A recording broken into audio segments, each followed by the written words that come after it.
What's up, everybody? It's your favorite host, Slammin' Sam. I hope you are in that seat and buckled in real tight. We're gonna go for another ride and smash that loud pedal here on In the Groove.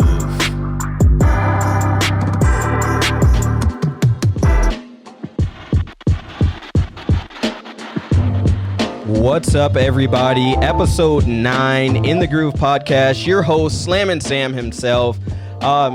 Today is going to be something that's really different. I've never had two guests on, but today is going to be that episode that just shakes the world. I'm talking groundbreaking. It is Thursday, June 18th that we're recording this. We'll be dropping this on the 19th. But I'm telling you, I have a media guy that's taken off like no other, and I have the voice of drag racing. I'm not going to give you any more of who this person is. When we introduce him, I can tell you right now, it is going to be something that you're going to say, oh my God. But my first guest that I would like to introduce is Scott, the limo guy. Scott, how are you doing tonight? Sam, I am doing great, man. Thank you so much for having me on your podcast, man. I really appreciate it. Thank you very much. For sure. Scott is, if anyone doesn't know, Scott is the limo guy at large. If you've never seen him with that beautiful, bright, neon yellow, neon green shirt at the racetrack, then obviously your eyes have not been open, but that's okay. And he is the guy behind Real Pro Stock. I mean, just doing great things. He's a media guy, so he has an infectious personality, someone that you cannot resist talking to. So I had to have Scott on here today. And just, Scott, kind of tell everyone what you're about, who you are, and just kind of what you're doing with everything. Well, you know what? First off, for your fans, Sam, I met Sam at the World Series of Pro Mod last year, 2019.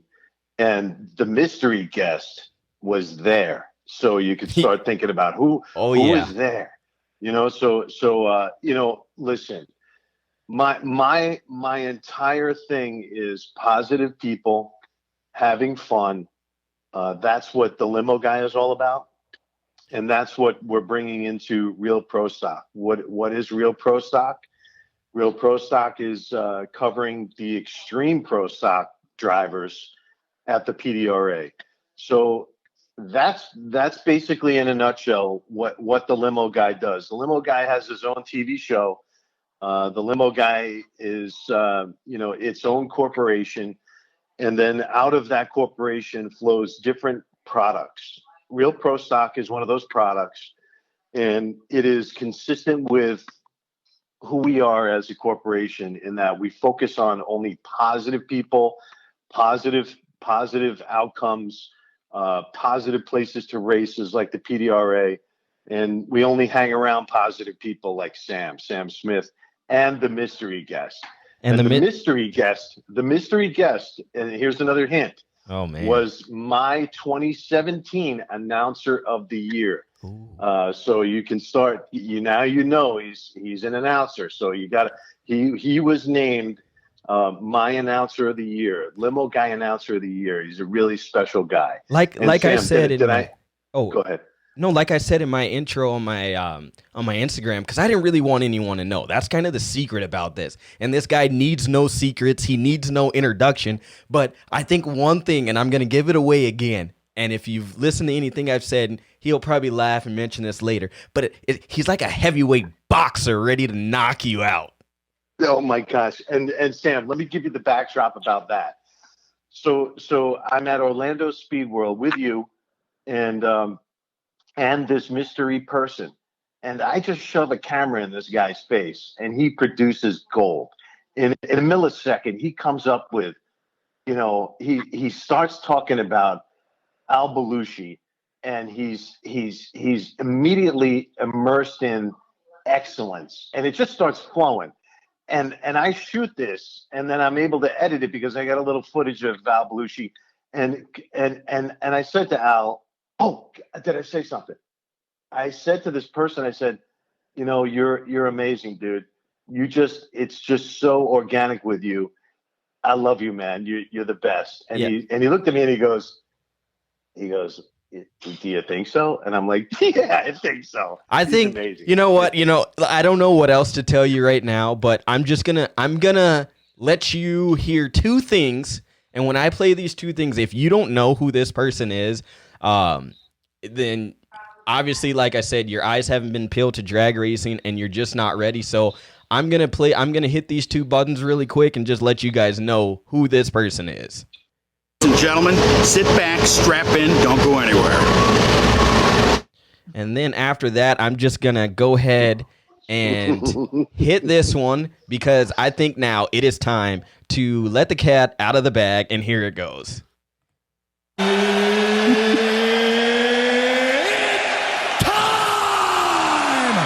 It is time for everyone to know who it is. Ow, Tucci, the Tooch Train. Are you online with us today? Sammy said to knock me out. Yeah. Beautiful smoky burnout. It's the up. Little guy large, man. How you doing, guys? How's it going, Al? One more time. Al, can you please give me that beautiful smoky burnout? Oh, man. After I say Mama said to knock you out, the heavyweight comes out, 2 corn dogs and a Coca-Cola.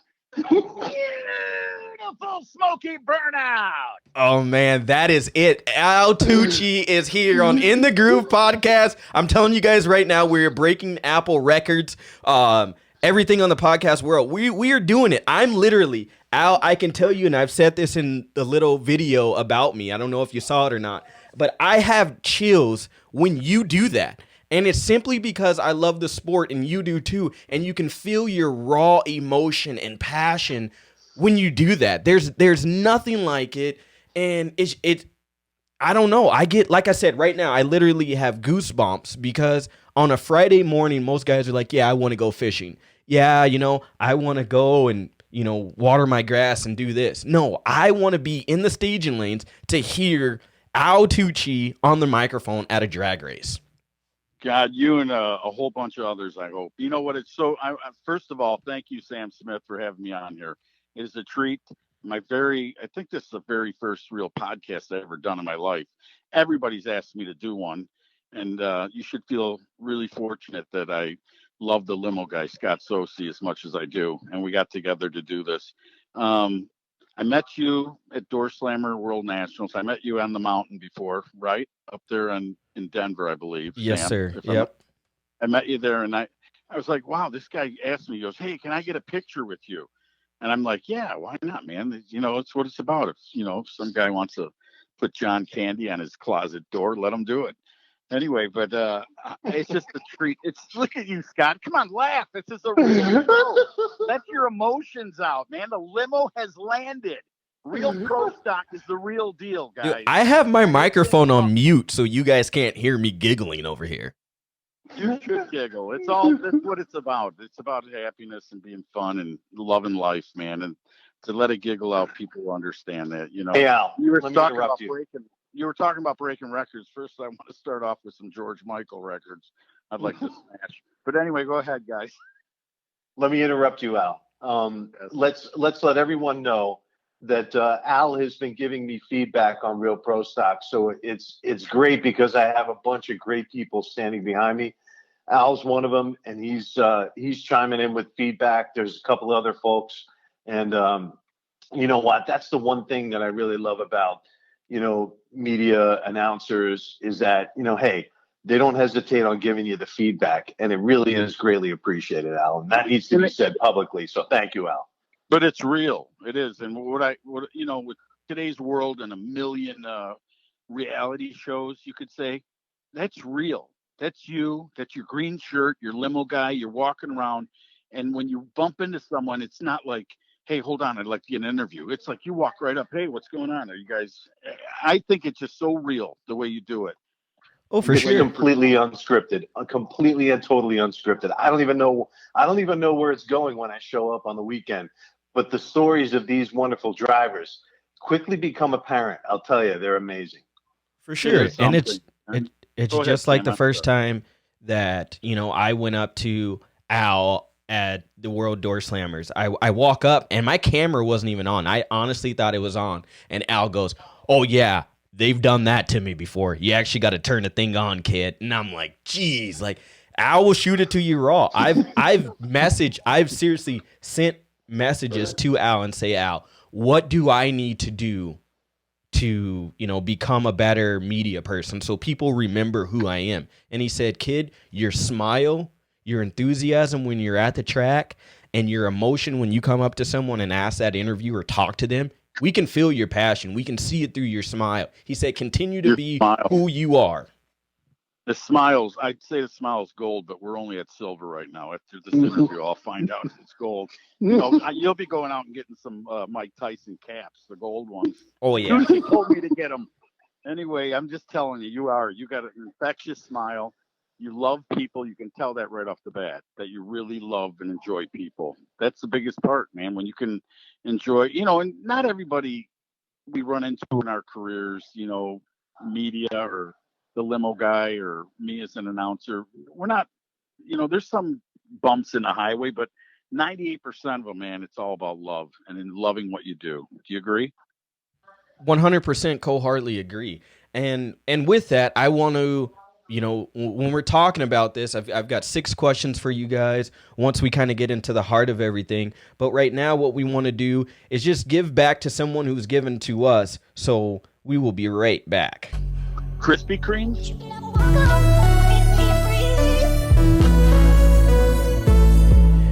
Mad Bro Motorsports, located North Hill, Minot, North Dakota, the leading performance and parts store. If there's anything you need for your hot rod, give Slam & Sam and the gang a call. 701-720-7996. Again, that is Mad Bro Motorsports. 701-720-7996.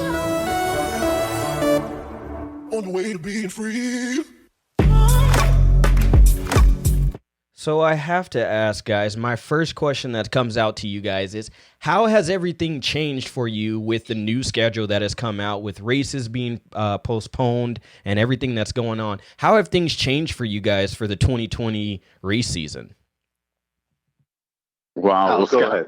You want me to go ahead first? Yeah. You go. Well, it's really kind of depressing in the beginning, and I really respect that there was an illness out there and people are losing their lives or getting sick and coming back. But it was depressing to me because there was a lot of races that were being canceled, and I look forward to coming out of the winter because I move dirt for a living, and we don't do much in the winter. And I look forward to going out and as of my business, announcing drag racing for the Midwest Pro Mods and Keith Haney and all them. That's my main deal right now. And a lot of it got canceled. I mean, it was sad. I mean, I didn't know how to deal with it. And then they opened up and we went to Tulsa Raceway Park for the first opener, and I wore a mask. Everything was extremely run well by, the staying away from each other, and they had notices and red tags not to come in the tower. I wore a mask, gloves. I just really took it serious. I'm an older fat guy, so I really don't want to get sick right now. I'm not ready to go yet. I think I got another 10 in me. How about you, Scott? What are your thoughts? My thoughts are, I mean, it was absolutely crazy there. It was really a wonderful opportunity to be at, the Door Slammers. That was such a special event. And then it turned out to be the last event. And all 3 of us were there.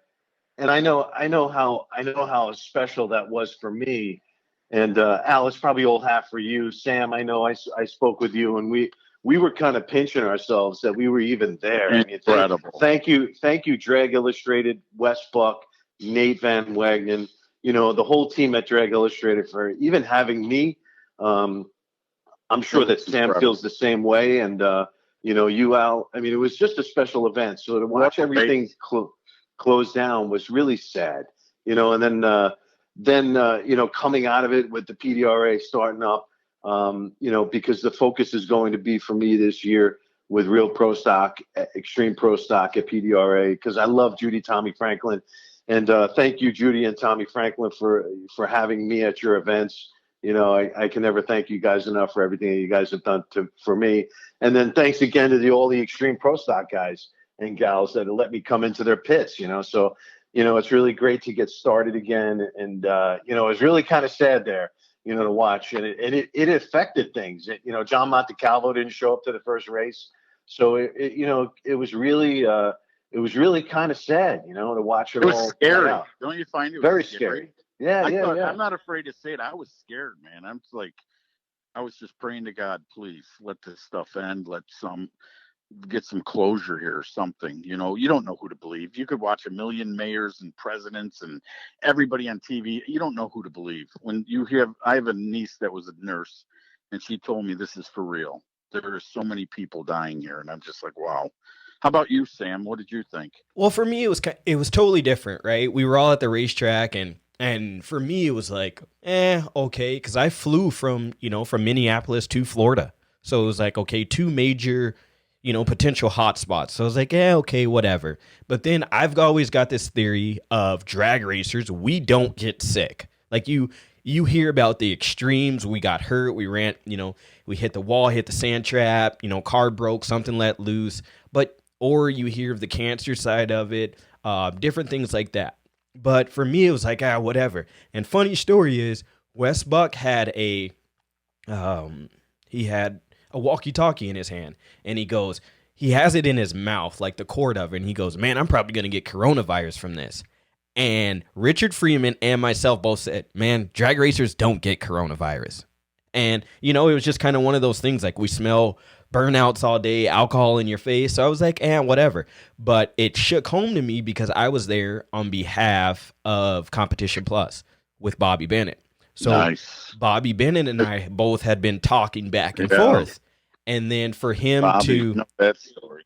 Yep. And then for him to get, actually have it, I talked to him days before he even knew or before he even told me. So it was kind of weird because some of the stuff he was saying, I was like, man, this is everything that we're hearing. This is everything that people are talking about. So for me, it was really kind of weird dealing with it firsthand.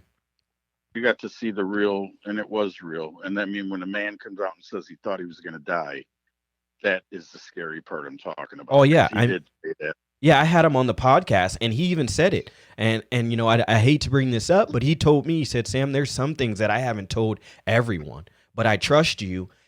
And he said it on my podcast. He sleeps with a loaded gun near his bed. And he mentioned that. And it's just like, for me, my heart still sinks thinking about that kind of stuff, because if you know Bobby Bennett, he's, you would never think that. And for a strong individual like him to go through that and to deal with this, like it shook me in a way that, you would never really think. So it's kind of weird. And I know we can go on and on. We can have a whole podcast just talking about that. Yeah.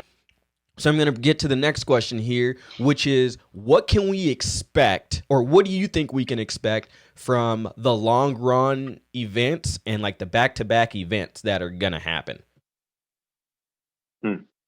Well, I've been to a couple already. I mean, I did Tulsa, then I did Ennis, Texas, and then, I mean, I'm doing within a week apart. And then, I was in Arizona, Tucson, did the West Coast Hot Rod Association race, and I still played it safe. I high by, but I kind of didn't gather around people. But I think you're going to see.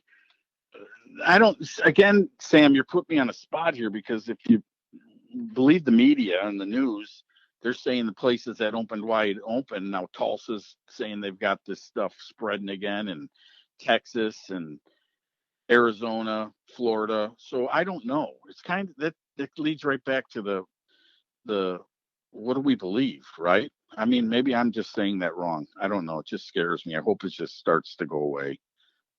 I mean, we can all sit back, and it's a double-edged sword, just like you said, right? Everyone's in a hot spot because it's a double-edged sword. It's like, okay, you've got all these races that are going to happen, that are going to be back-to-back events. We're opening up for fans, but at the same time, are we sure we want to do that? But we love our sport so much that no one wants to go, and I'm just going to say it, no one wants to go half-ass. So, yeah. I mean, Scott, you're right. Scott, what do you think about the long-running events? What can we expect from going back-to-back from one track to another? Like, I know there's 1 week where you go from Denver, and I'm actually might make this swing because Denver's 12 hours away, and Brainerd's only, I'm just going to say 8 hours away from me. So, I've got a 12-hour drive. I'm going to take a week off for vacation and then turn around and go to, Minnesota So you're going from a big place to another big place. What do you think about, how is that going to affect the media? How is that going to affect you personally or anything like that going back to back to back? Well, you know what? If there's anything that I've learned out of this is everyone needs to be flexible, right? Flexibility, flexibility, flexibility. I mean, you saw Summit's not opening this year, right? So, you just don't know how many more tracks are actually thinking about saying that and haven't come out yet. So, you know what? In my humble opinion and how I'm handling it is hey, I'm just going to look at the schedule. I know I have MDIR coming up. It's in the middle of July. It's with the PDRA. So I'm thinking, all right, so you know what? We're going to open up here. We're fully open. We're going to see what happens with, cases. Then they're going to adjust again. And you don't know. I don't know. But it could be a complete change, from now until 2 weeks from now, once the incubation period is fully played out. Now you may have a different picture. You may have spiking. They may make adjustments. So, but the one thing that I saw that was really interesting to me was the way people handled themselves at Darlington. That was really interesting. There was plenty of space. There were people. Families were congregating together, but there was a lot of space between people in the stands, and I thought that was, hey, that's the new thing. We're just going to have to understand that, hey, a certain capacity is going to be applied to each facility, and then everyone's going to have to make adjustments. You know what I mean? So back to flexibility again. So you know what? To tell you the God's honest truth, I mean, really, I don't think you know. I don't think I know. I don't think Al knows. But it could be completely different next week, and we don't even know what we're facing. No, you're absolutely right. That's the scary part. I'm thinking about, renting the John Travolta Boy in the Bubble movie and see if I can get a bubble to fit in. And yeah, it's totally weird. And like I sit back and I'm like, man, granted, I live in bumfuck nowhere. I hate to say it like that, but I live in North Dakota. I've never heard of that town. Where is that? Yeah, Minot, North Dakota. The only thing we have here, B-52 bombers on the Air Force Base, and I don't know. I mean, a lot of cattle and stuff like that. Were you born there? No. I was raised in Southern California on the beautiful coast right. in San Diego. So a lot of people ask, well, why did you pick Minot? Because it's the farthest place away from California. But we're not going to talk about that either. Did you go family or did you go by yourself? No, I actually came up here. I was on a track scholarship to come to school here. So I ran track here for a year. After a year, I said, you know what? After high school and everything else, I was like, you know what? This isn't for me. Like, school is not for me. If you know me, it's just not for me. So then, all right. Yeah, and so, I was in the service, and then I started working in the oil field, and I did that for about 7 years, and then right now I work for a communications company, and then I do, I have Mabro Motorsports, and I have Outlaw Performance ENT, where I get the chance to talk to lovely people like you guys and live out my true passion, and for me, it's like, if you would have asked me 20 years ago if I would have been doing this, no. Not at all. Like, I come from a family of sports, so that was kind of my big thing, but I love drag racing, and I love beautiful, smoky burnouts. But wait a second, Sam, before you go any further, you got to be a fan of North Dakota State, though, right? No. Okay, see, no. Oh, see, and that's the one thing, guys. Wentz? I'm going to tell you guys right now in the Groove Podcast, we're going to talk about everything. No, this is why. Because everyone in Minot hates Bismarck, right?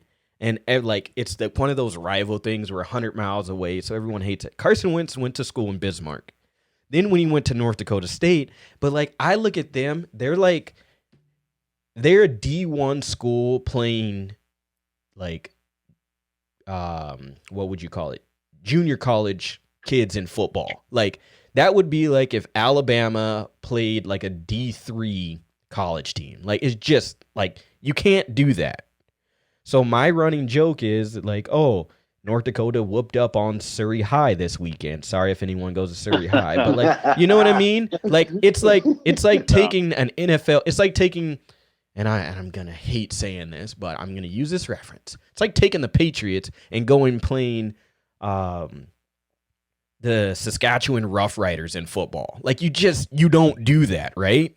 Like you don't take Tom Brady and put him up against a junior high quarterback and say, "Hey, here you go." So that's kind of what I think about them. I am not. My little brother goes to University of Wisconsin. He's a Badger, so Badger pride, roll Badgers, jump around. I'm a Badger kid at heart right now just because I got to support my little brother. But my true team, I'm an LSU and an old school USC fan when it comes to college football. So Gotcha. But rolling, like I said, with these two guys, you never know what kind of questions are going to come up, and that's what's awesome about that. But I want to know one thing about you, and Limo Guy, we're going to go with you first. What is the one thing that people don't know about the Limo Guy, whether it's racing or whether it's, with your media stuff? Like, what's the one thing that you think you've held on inside that people don't know about you? Don't talk about your old porn days either. Okay, Al, I won't talk about your old boy days. So listen, I'm a nuclear engineer, and I have zero experience as a videographer. You're kidding me. Really? I am not kidding you. I learned from some of the best guys, videographers in the business, Jim Biggs, guys like that. Some of the local guys around here, Tim Qualls, guys like that, actual people in the business, and kind of picked it up, I guess, quick. And then I taught myself how to videography, taught myself how to edit, taught myself how to sell the whole thing. So, it's zero experience on that, and sometimes you'll find me in a nuclear power plant. So, it's kind of an interesting. That explains that green glowing shirt. Maybe that's just you without a shirt on. It's because he never gets outside when he's at the power plant. That's why. Yeah. Al, I can't wait to hear what yours are. Yeah. Well, Al, what is something that they don't know? That they don't know about me? Oh yeah. You mean the racing world? Just something that people, because this is where this comes from. I had to do a video about myself, and it really made me reflect on like the things that you don't just go out and tell people, and they're like, why don't you tell people that? It's like, I don't know, because I don't open up to everybody like a pop can. I mean, I'm just, I tell them what they need to know. So I kind of want to, just open it up a little bit. Well, there's one bank robbery in my life that. Hey, you're not supposed to tell on yourself. Like, I mean, that's kind of like I got caught. Listen. I mean, that's like. Listen, I was just gonna say, listen, I'll be serious. A lot of people don't know. They see, announcer, and they think, wow, this guy's been, and I've been doing it 33 years, which is hard to believe. But 1986, I started my local track, Great Lakes Dragway, for Broadway, for the famous Broadway Bob Metzler. I mean, no promoter has ever conquered or climbed the mountain that man did. But I worked for a family business, moving dirt, driving semis, running heavy equipment. I did that, and I still do that to this day, not for the family business. That's no longer in existence, but I do work out of a union in Chicago where I go and work for companies throughout the year. So I love moving, and I love it. I'm going to tell you, just as much as I love announcing, I love to run bulldozers, backhoes. I did demo jobs. That's a part of me I just really love. And I don't ever brag on it. The only time I ever bragged on it was with a pro stock driver who was a heavy equipment operator. And I walked up to him before I ever knew him. And I know him pretty well today, but I said, you know why you're so good? And he goes, what do you mean? I go, because you run a bulldozer. You feel every bump in that track, up and down, know where your shift points are. He looked at me and goes, who told you that? Because that's so true. And I went on to see guys who did run heavy equipment. They were such good drag racers. Todd Tutterow, heavy equipment operator, bulldozer operator. And it's the feeling in your ass. I mean, and I don't know how to explain that. I mean, but you can feel running heavy equipment, you can feel every bump and every dip, and when you get in the car, it's the same feeling. But that's one thing that I don't think a lot of people know about me, is that I have a great family, I love my kids and wife, and I just love moving dirt and drag race announcing. I've been fortunate enough to do this, and it'd be another podcast to tell you the history of it and how I got started, but it all goes back to being 14, jumping up on a table, and I used to wash dishes in a restaurant, and they go get the kid, and they bring me out, and I get up on this table in this restaurant, and they throw quarters at me, and they put Elvis Presley on, and I'd sing Elvis, and they would throw money at me. I made more money than I did washing the dishes just by being that kid. But I love life, man. I mean, it's just part of, I was like the class clown. That it's not hard to believe, is it? I mean, I Totally. I can see it. I hear the crickets, man. No, man, we're just honestly, Al, I'm not even gonna lie to you. Before I came on, I was talking with Scott and I said, dude, I'm nervous. And people go, why are you nervous before a podcast? It doesn't make any sense. Like, you're just talking to people. But it's not a nervous of like, oh my God, I can't believe this. It's more of like this is about to happen and what's gonna be said, because there's so much inside each person that you don't know about. Like, I tell some people, and it's corny as hell to even say it, but I'm gonna say it, that, I'm like an onion. I give you what you need when you need it right now. But then when you really open me up, there's some stuff in there that may make you cry. There's some stuff that I've got hidden away that you don't know about. But if you don't want that, you can take a little bit of what you need, put me back, throw me in the fridge, and in a couple of days you can come back and get a little bit more. And people say, absolutely. Dude, let's save that for the second podcast. Okay? Oh yeah. I don't want to make anybody cry tonight. I could cry. I love crying. I mean, I put it on Facebook too. I just did it the other day ago. Kelly Anderson said, man, isn't my grandmother blah, blah. And I said, yep, I loved the way my grandmother made sandwiches.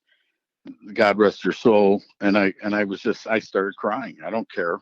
I mean, I loved them so much. And I told him, thanks for making me cry, Kelly. And then other guys jumped in, and started saying he's sure it was a sandwich and not apple dumplings or potato dumplings, because look at you. And then they got to turn it into a joke, but that's all right. Scott, how about you? You ready to cry? Well, you know what? I think Al, if you listen to Al and what he's saying and how he approaches, painting the picture, it's really interesting. Al loves people, and he loves like his grandmother. He loves noticing the details. And Al is just a wealth of knowledge on the details too. But it all goes back to, it's all so easy after you have a good relationship with people, but you have to be willing to throw yourself out there and expose a little bit of your internal onion, to get to get the goods out of people. Once they see that you're willing to do that, and then take the time to get to know them. And let me tell you something, these drag racers are some of the hardest people to get to those inner onion levels, because they got that hard shell on. And here comes a guy with a screaming, safety green shirt on, and they're looking at me saying, who the F is this guy? And get the hell away from me. Get that shirt away from me. But after 6 years of trying to break in, and you finally break in and you start, seeing what's on the inside of the onion, it really is a great thing. And I think one of the greats told me, Brian Olson told me one time, he said, you know what, Scott, as soon as you don't start, Al, because I'll start crying. But he said to me, he goes, you know what? He goes, as soon as you make it about the relationships and the people, Scott, everything is going to open up for you. And that's when I really started to look and say, you know what? I was being a little too selfish, and really when you wear the shirt, it's very selfish. It's very self-promoting. But once I started wearing the black shirt, everyone started saying, where the hell is the limo guy? Where's the limo guy? And so that was a wonderful thing. Everybody did appreciate the limo guy. I didn't know it for 6 years, but then they let me in, and now you get great stuff like Real Pro stock, so that's the challenge, right, Sam? For sure. It's definitely the challenge. And one thing that both of you guys mentioned already was food. And we've got a great sponsor that stays with us and loves me. But I can tell you one thing. When I leave there, I am not hungry. So we're going to break to them right now.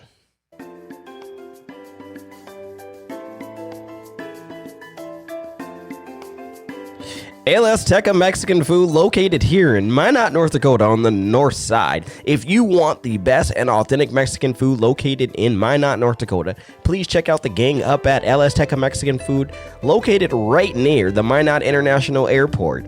Go up there, try one of the burritos, and I guarantee you, you will not leave hungry.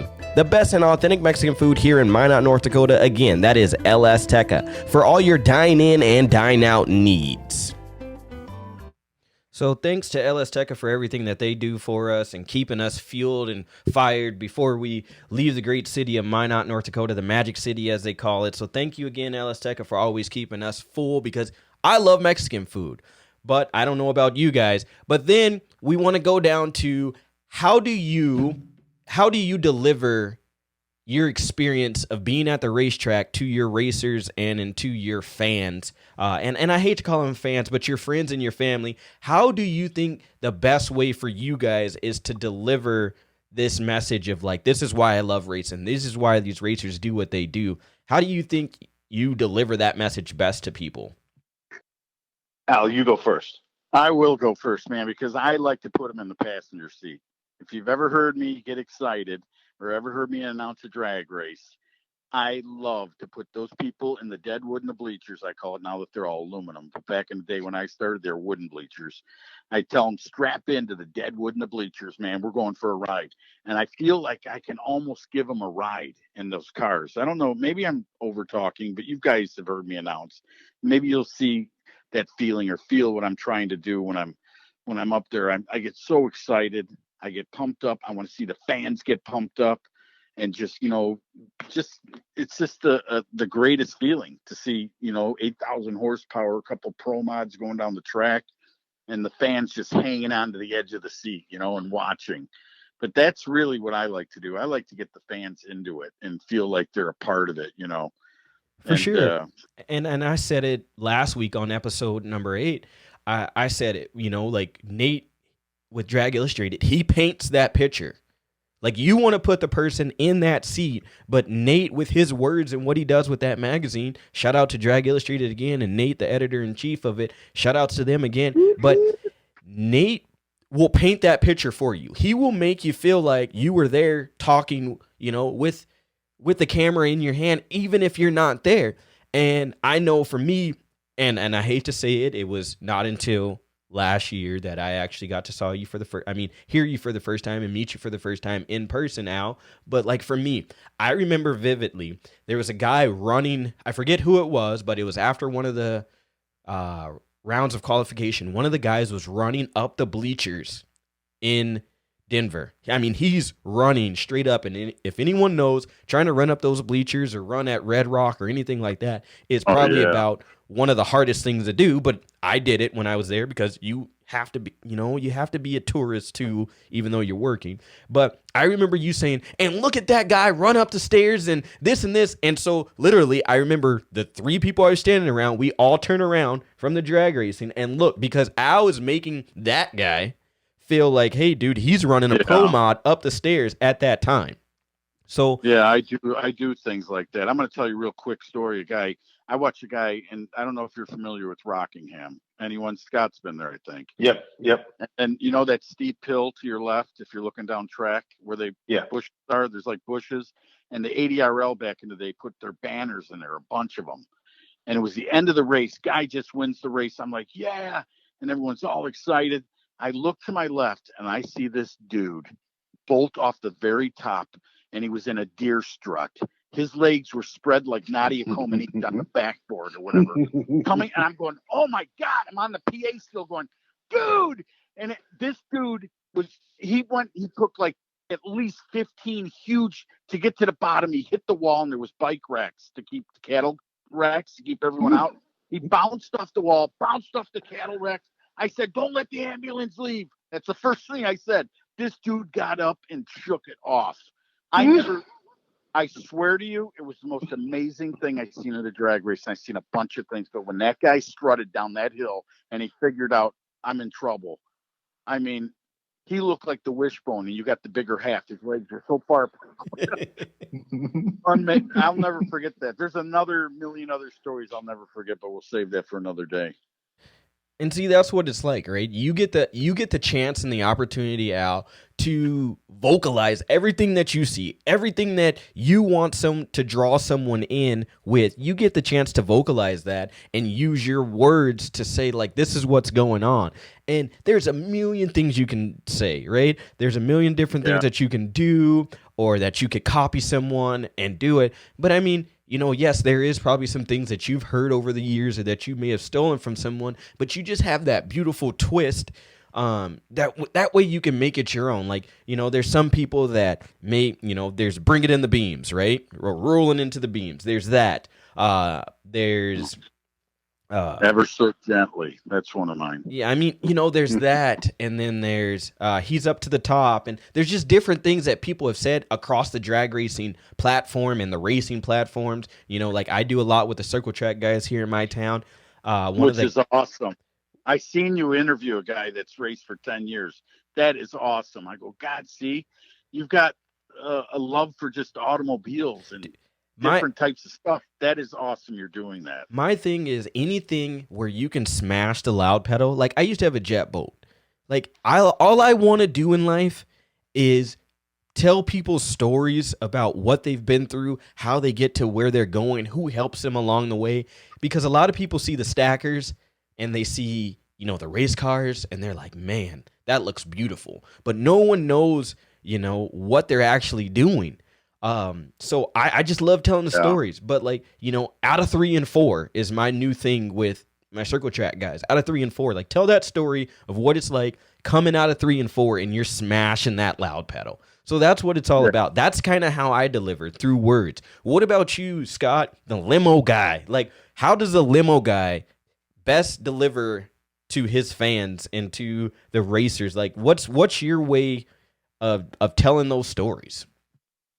Well, I guess the first part is first off, getting the flow. What for me, it's I arrive, try and see who's there from the media standpoint.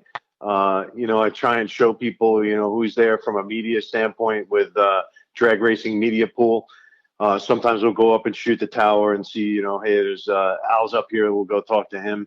And these are all the things that listeners or viewers on Speed Video may or may not be able to see.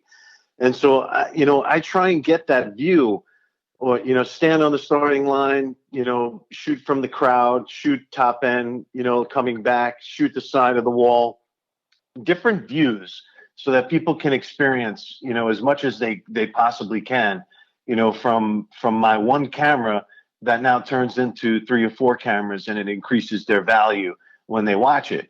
So, move around, don't always shoot the same angle, move back, move forward, move left, right, up, down, as many different angles as you can get. That increases, that confusion inside of the viewer's mind.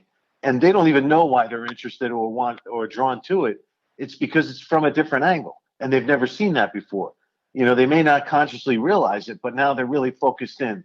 And so, that from a videographer aspect of it, then from an on-air personality, you really need to take the time and visit with these folks, pre and post, and make sure that you really, know what the heck you're asking, not wasting their time because they're so busy.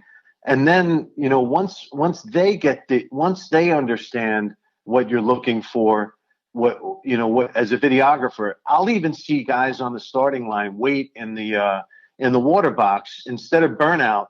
They see me adjusting from the other guy burning out and coming back to them, and they purposely wait for me to get it framed up, and that's a wonderful, wonderful thing, and I started to notice that a little bit when we were at Darlington. That was really great. And I can't thank those guys and girls enough.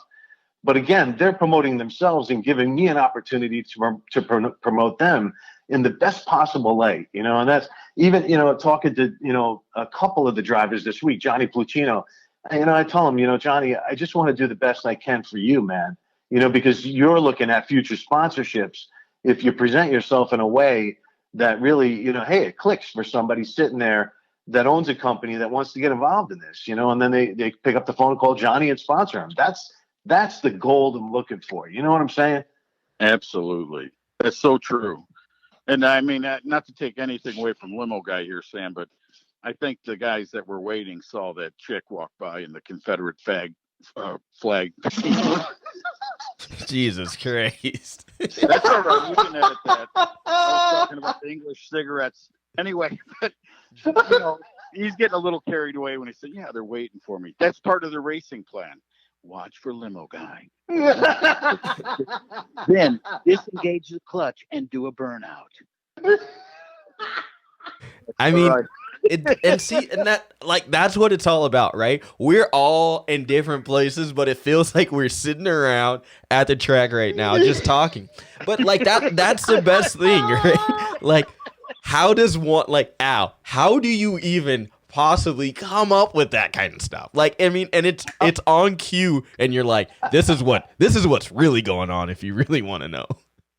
This is the Betty Crocker oven of all quotes, man. It comes instantly. As fast as they can push Tootsie Rolls out of the Tootsie Roll factory, I'm jamming up with the lines. I sit here. Do something. I don't even do acid or any type of drugs, but I will see it and I will bring it, man. Something, and people just look at you and go, God, where did that come from? Yeah, I sit here right now, and I'm like, okay. And you try to prepare for a podcast, right?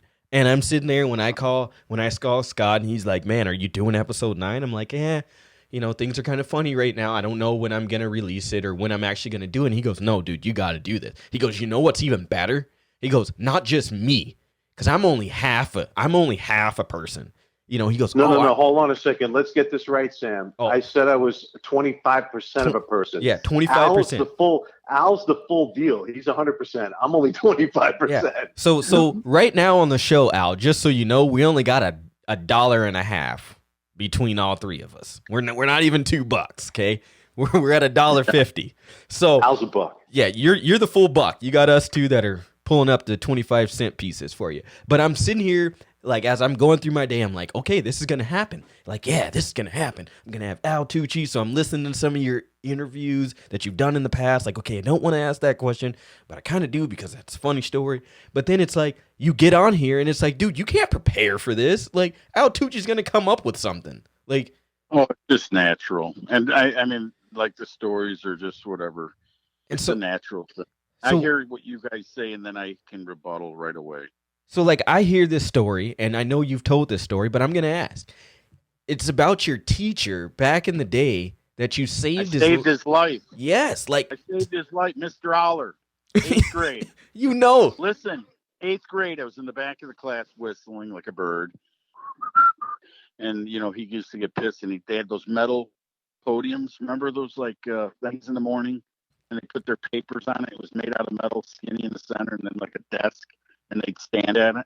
Well, he'd stand up there every morning and Tucci, be quiet. Tucci this, Tucci quit. Tucci, 2 cheeseburgers. Tucci. After I started eating 2 lunches a day, 2 cheeseburgers, Tucci. But anyway, one morning I came in and everybody's lined up, and I'm not all the way in the back, but I was pretty close.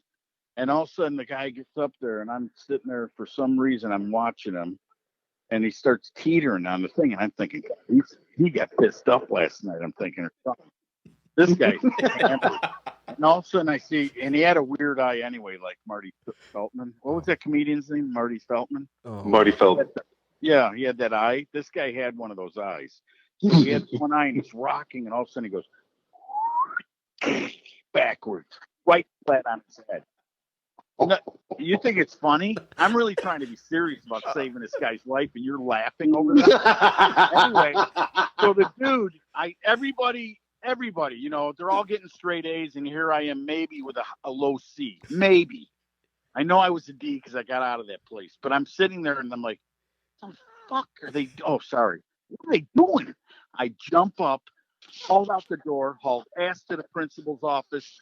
So, Mr. Aller, he just fell on the floor. I don't know what's going on. His eye's still open. He's bouncing like a fish. Get over there. They got over there. And then they said, class, they sent us somewhere else. And the ambulance came. They took old Mr. Aller away. And about a week and a half later, we got back. We had a substitute who loved me. This chick loved me. I helped her with the the projector. You know, when it would bounce, I knew how to hit the thing and make it quit bouncing. And she was like, "You're such a nice person, Al Tucci." I said, "Yeah, it's like hot as hell. If I could tell you how my 8th grade hormones were acting up right now." I was just about to say, did she love you or did you love her? Oh, I loved her, man. I swear to God, that was like, and I was totally new at everything. And it's true, you can get a bump on your forehead slipping off. But anyway, so the week goes by or so, and Mr. Allers back. I'm in the back of the class, and he gets up to do his presentation. You know, does roll call, and he says, "Tucci." I go, "Yes, sir." He goes, "You can whistle anytime you want in my class, at any time. Thank you so much. I heard what you did." I saved his life. He was having a epileptic seizure, but I saved his life. You know. You're a good man, Al Tucci. Yeah, but I was a kid, but I knew I was scared. I didn't want to. Listen, there was no way I was going up there to pump on that chest and blow in that guy's mouth. So He's like, screw that. I'm going to go and get help. But see, I mean, and that's where it starts, right? In the classroom. I mean, I wasn't as funny as you are. I know I'm not. But I mean, you get those one-liners or this or that. And then sometimes it just happens. I mean, I think, though, the funniest thing about me is, at the track doing an oil down or something like that, all the media guys are standing around. I put out a little video of that, but all the media guys are standing around. I'm that guy that just doesn't care what people are going to think about me. I'll start dancing. You put on a good song, like down in Orlando when we were all there, Jason Logan, shout out Jason Logan, was on the 1s and 2s, and I honestly think that's the way drag racing needs to be. Like, we need to be doing burnouts with, rock and roll playing, hip hop, whatever kind of music you're in. Like, absolutely. I'm a country fan. Everybody looks and they're like, "What, Sam? You like country?" Yes. Like, I'm sorry. You put on Garth Brooks. You like Hootie and the Blowfish? Oh man, you put on a little Garth. Darius Rucker. Oh, me and Darius, man, that's my man. That is good. He's good. There's a talent. There's a guy who's gone 3 ways. You know what I mean? He's rock and roll, the country. And I think he used to do a little church music back in the day. He's kind of like your AB of drag racing, I mean, you can put him on a Harley and you can put him in a top fuel car. I mean, Absolutely. But like, that's nice. You're right. It should be fun. It should be a festival. That's what it's about. I used to say that. That race we watched there, and those people paid, I don't know how much they paid to get into the World Door Slammer Nationals, but that was one of the greatest feelings ever.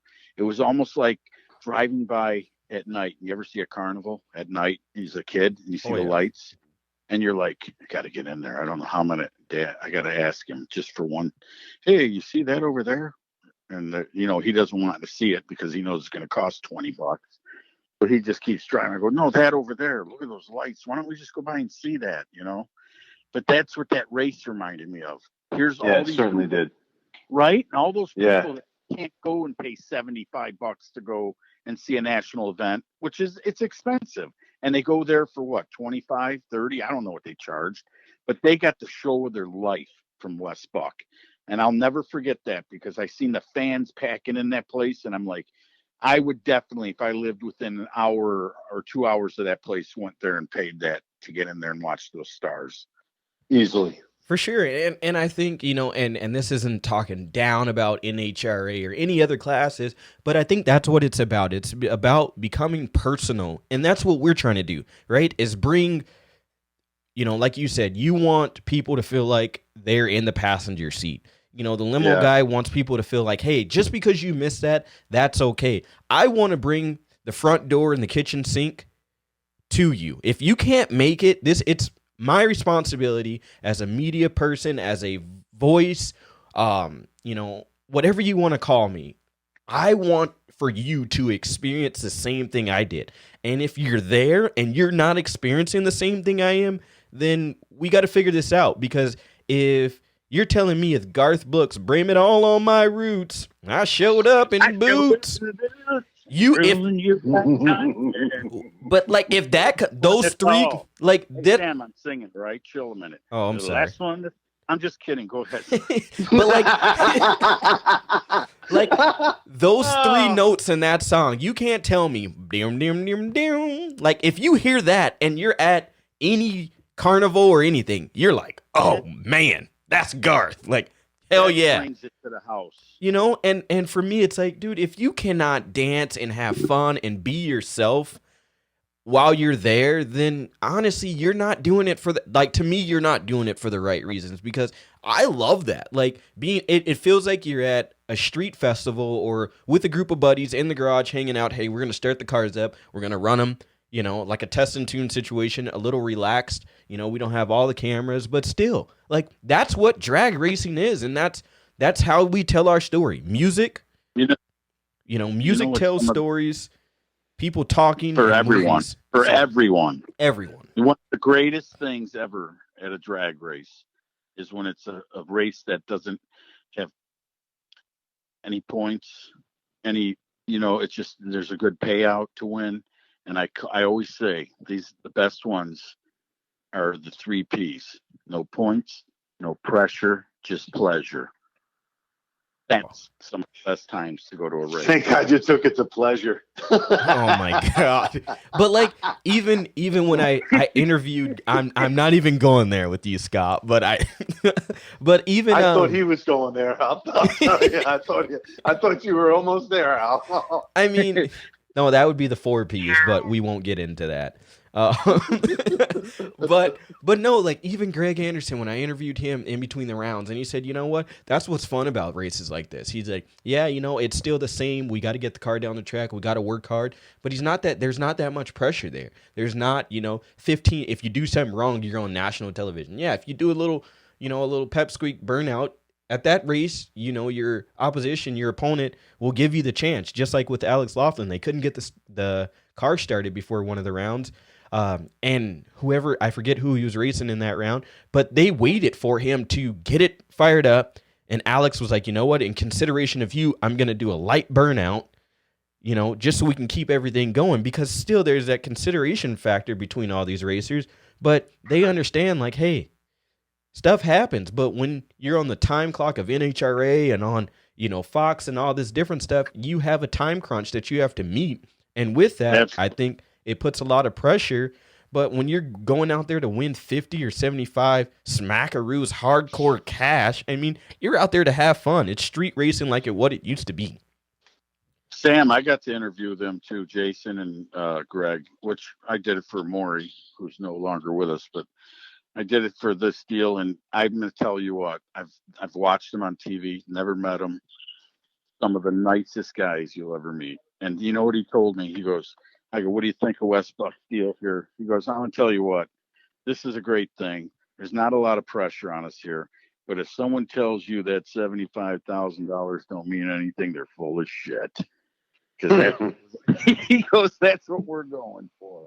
And it's so cool just to see those guys that you idolize, or you know what I mean, on TV. And you're like you said, this podcast, Tucci's coming on my podcast.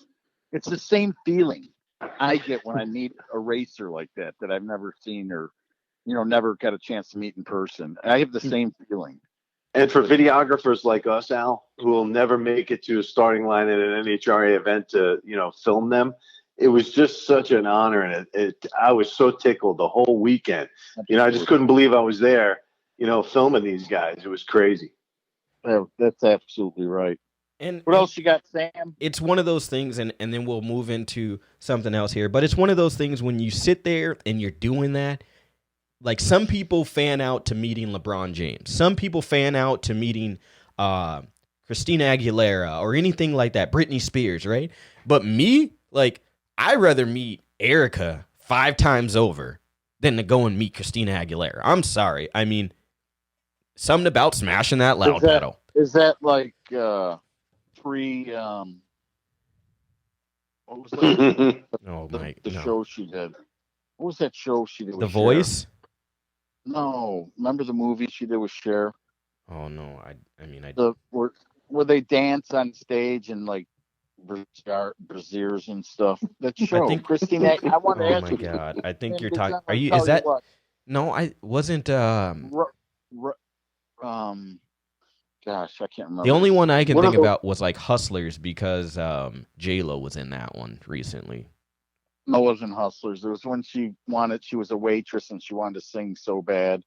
And then she got up there and sung. And then the one girl tried to shaft her and cut the music. And then she sang it anyway. You got me beat. It was amazing. Guy wanted to rip the building down. She dated him. You know, he hit it like a fish hitting a worm. And then why do you guys got to go there? I'm just saying. He found out that all he wanted really wasn't the basket. He wanted the building. Oh, It was a great movie. Burlesque. How do you say that? Burlesque. Those dancers? What are they called, Scott? You know, you've drove me in your limo. The Burlesque. Yeah, a burlesque dancer. Okay, yeah, I know what movie. I never watched it. Yeah. Oh, you got to watch that movie. Because I guarantee you, and as much as I love Eric Enders, you would have said, well, if that was out that year, I would have had to go see her.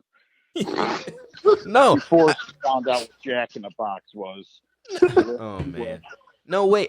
I don't know. I maybe like, honestly, like, I fangirl and fan guy, whatever you want to call it. Like I said, I'm going to have Al Tucci. Like, the Tooch train is coming, is rolling in, and he's gonna stop. He's gonna stop and refuel here on In the Groove podcast. Like, what? Like, that's what I fangirl to. But all right, we can talk about that experience all the time. But then next question here is, what is the best story that you can tell, either you in a car or you racing or you at the track? What's the best story or the best feeling that you left the track and you're like, hell yeah, like that was it. Like, that one did it. Can this be rated on PG? I mean, we not. Oh, I mean, maybe we'll say that for another one. But I guarantee you, and God rest his soul, if he was here, he'd call and say, "God damn right it happened. I was there." Brian Olsen was standing right next to me. But I won't say it until we get a okay from you, Sam. It's your show. Say what you want. I mean, honestly, these are gonna, hopefully, In the Groove podcast is the guys that are writing. Man, this involves a goat and a guy. Oh no, man. But no, I mean, this podcast, In the Groove, is for the people that are, the hardworking Americans that can sit, and listen to it. The people that are in the garage working on their stuff. I mean, that's what this podcast is. There's no bars hold. We're honestly telling it. I'll save that one because it was unreal. But I mean, there's so many. I can remember, like, one time I did a race and Pat Busey was there. It was my local track, and he was there, and there was a guy. This guy looked he had like what are those mohawks? It was spiked. I guarantee if you would have stuck his head down and go through your chest. He had this huge mohawk, and his girlfriend was sitting next to him. I mean, right out the window from the announcing tower, and she had like a huge baby pin, like a diaper pin, like this huge metal one through her stomach. And I was looking out the window. I go, oh my God. I said, young lady over there, you with the whatever that is. I go, you might want to get something on that. That is like a pus bomb ready to explode. I can see it from here. This is true. That dude came up there. He wanted to kill me, man. Pat Busey, of course, always has good friends with him. He sent Recon. You know Recon? Remember him, Scott, or don't you? Yeah. Recon's the one that went to the door and cut the lady's throat for $500. Now he's in prison. Sick bastard. Because her husband wanted to get rid of her. But anyway, he comes up there. Where is he? And I pointed him out. And then he goes over there, and I'm looking out the window, and he's right behind him pointing at his mohawk. I'm like, don't even, please. Let me get out of here alive. And then I hear, 2 years later what he does to some guy's wife. I'm like, God, thank you. Please, God, for letting me get out of there. Then there was another time I was at the Piedmont Raceway, and this guy, from my view, she looked cute, the crew chief S, and he didn't qualify. And I said, wow. At least he brought a good-looking crew chief with him. He came up there. This guy came in the tower with a fight. He goes, I'm going to kick your fat ass right now. Wow. And that's what he said. I go, and then if you guys remember Hank Hill, he worked for Roy Hill, Hank, the jazz singer. He comes up there. He goes, "That guy give you shit?" He goes, "I'll go kill him right now in the parking lot." And I'm like in this total redneck town. I'm like, God, please just let me get to my rental car and get out of here. Don't kill anybody. And I told the guy, I said, "Look, where I come from, they don't make a snowshoe big enough for her anyway to walk to the cabin. So chill, dude. I don't want your crew chief." God. And see, Al, you're just like me. Like I was on my Snapchat today, and some guy, I was in my own little world today, right? Like I know I got a podcast, I got this to do, that to do. Some guy walks up to me and he goes, I don't even want to do the voice, but pretty much he goes, "Hey, can you help me?" And like out of nowhere, in my head, I heard his voice, and I'm not going to do the exact voice, but I look back at him and I talk to him in the same exact voice that he just talked to me. No, I can't help you. Right? Like, exactly. I'm like, he's like, "Excuse me," and I'm like, "Yes." Like and it's natural for me because sometimes I forget. Like sometimes I'm just sitting here and I'm like, oh damn. And literally when I was talking to him, I processed like, oh shit, I'm talking just like you, and you probably think I'm doing this on purpose. But I'm really not. That's when you just go into the whole act and don't quit. Oh, and it's I like, just. By the way, do you know where the Taco Bell is in town? Yeah, right. And it's just like, man. Because now at his point, he's thinking, is this guy making fun of me? And you know how it is. Oh, and I feel bad because like God gave me a really good sense of humor, and there's some things that I should not laugh about, but I do. Laugh. Well, you're not laughing because of their pain or because of their ugliness or their beauty. You're not laughing because there's one leg or one arm. You're not. No. You just laugh. You don't have to laugh at them. Walk away and laugh and think, gosh, that's why would it be there? Why would there be such a thing? Exactly. Why would we laugh? Why some people laugh at they don't cry when they hear someone died. Really, he died? Son of a bitch, he's gone. They don't. It's just weird. It's true though. Like Scott's the worst for it because you can hear that laugh. It's infectious. Scott, you've laughed at some things where you've just like, I get in trouble all the time for it. Went in the shit house and read the door or something. You've been there all over echoing. Really? Oh, for sure. Like people will seriously, like someone will fall. Like the funniest thing to me, and I don't know why it is funny, but people at the track, like that try to walk on the track with like flip-flops or something, or someone's doing a burnout and they know like don't wear your hat forward at the racetrack. Like PSA, don't do it. Yeah. Your hat's going to blow off if someone has zoomy headers. So, funny story, and hopefully this lady does not listen to the podcast, but let her listen. No, come on, what's her name? I don't know her name, but all I can say, no. So we're at the Door Slammer Nationals, right? And it's during the final. So, Alex Laughlin's in the one lane, and he goes to do his burnout, and I can't make this up. I look, and it's probably on camera because the camera was shaking. Her hair straight up? No, dude. She's wearing a wig. Really? She's wearing a wig. No, I missed the final, damn it. So I forget who I was standing next to. She works for Drag Illustrated. I can't. I'm drawing a blank right now. But anyway, I'm standing next to her, right? So everyone's kind of leaning over, holding their ears, holding their hats because, zoomy headers. It's going to happen. So this lady, no lie, leans forward to see Alex do the burnout, and foof, off comes the wig. And I'm like, and no lie, guys, I'm standing there, and my jaw probably hit the track, came back up. Like, if you remember, what was that movie with Jim Carrey when he was The Mask? Remember when he sees the hot chick and his eyes pop out and his tongue goes in? Yeah.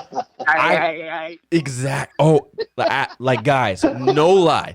I was in tears. Like, I'm pretty sure people that looked at me during the finals right before probably was like, this dude's weird. You sitting up here crying because you should be. Did someone pick the wig up and get it back to her? So look, no, Al. It gets better.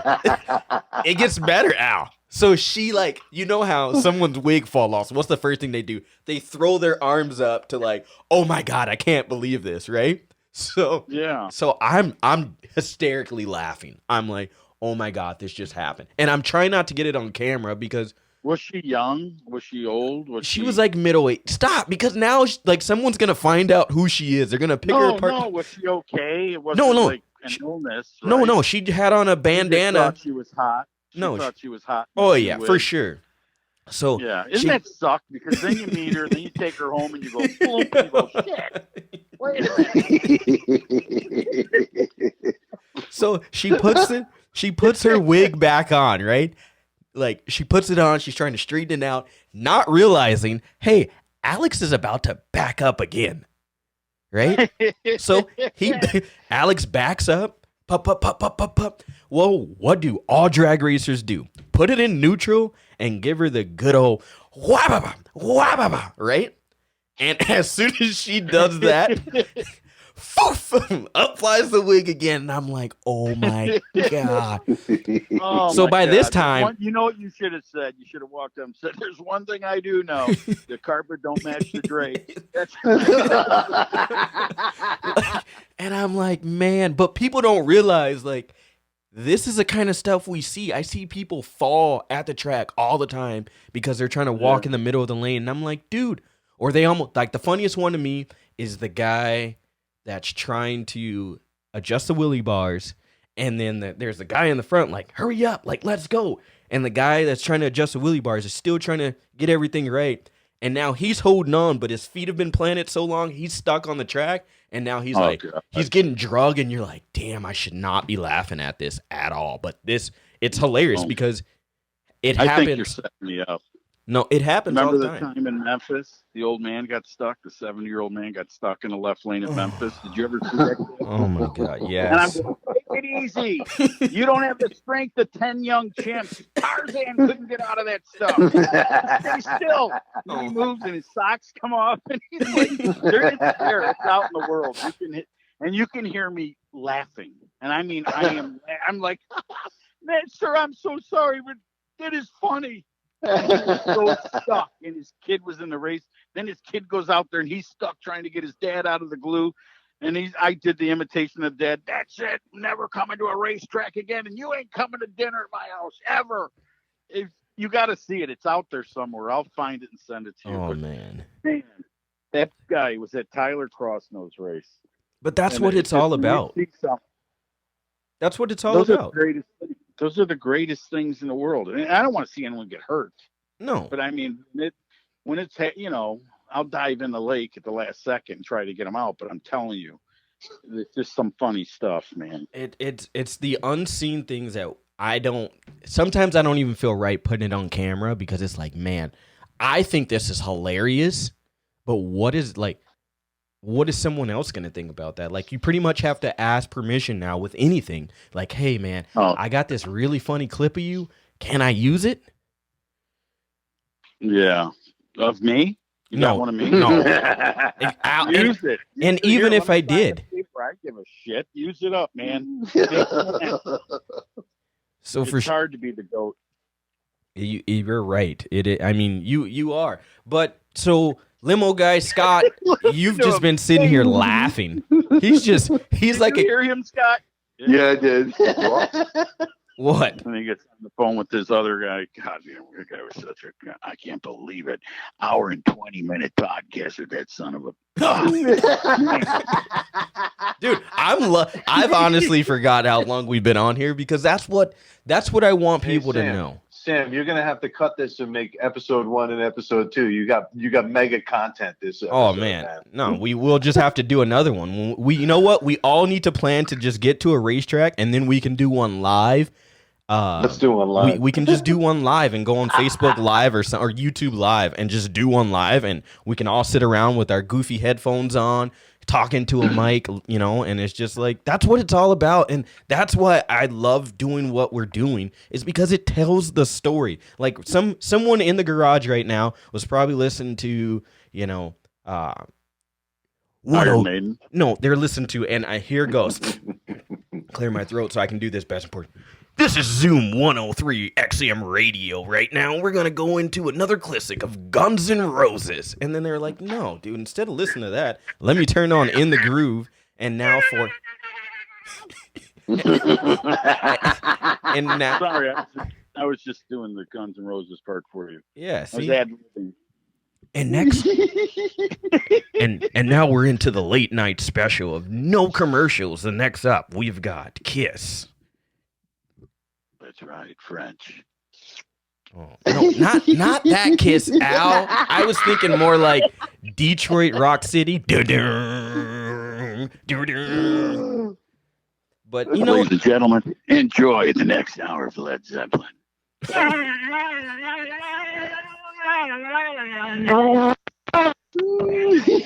Yeah, you know, like that's what this is about. Let me tell you a true story real fast. I won the air guitar contest. You know who the judge was? Jimi Hendrix's dad. He goes, I'm going to pick Al in Gray's Lake. He was rocking. Exactly what he said. I won that loop in Chicago. But that song right there, that was Led Zeppelin. Nobody's fault but mine. Man, see, Sam, do you fully understand why I wanted Al on this show? I mean, like I said, we've got a true $1.50 here, and I mean, you know what, Al? On the Susan next, B. Anthony, mother. No, this is what we're gonna do. We're gonna plan for all three of us to get to a racetrack, and I'm gonna give you the reins of In the Groove. Like, I honestly, the next one, I want to like Streetcar Super Nationals, Vegas, Mel Roth, Heather Roth. We got Al. You'll be there. I'll be there. For sure. Let's do it. Let's do Let's do that, man. There will be another episode that November, end of November, man. Let's get together and do that there. But hey, Sam, can I tell my favorite moment at the track? Yeah, because Al has talked for like an hour. Oh, I'm proud. Yeah, for sure. What's your favorite moment at the track? Let me just say, I don't know what it was. There was some kind of oil down or whatever at Galat. I think it was 2, 3, maybe 4 years ago, and all this time, Ricky Smith would just look at me like, "Who the hell is that guy? You know, who is he?" And one day he comes up to me.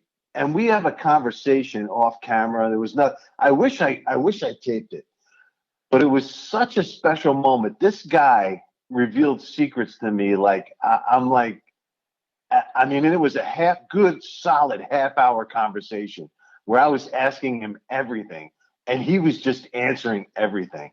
And I gotta say, I never got permission to release anything that we spoke about, but it was just an amazing moment, and I'll never, ever forget that. The stuff he told me blew my mind. And I don't think he would get upset about the one thing that I'm going to reveal. What do you think, Al? Should I reveal? No, you can reveal anything. I just want to send out my prayers and love to him. He's just fought pneumonia. And yeah.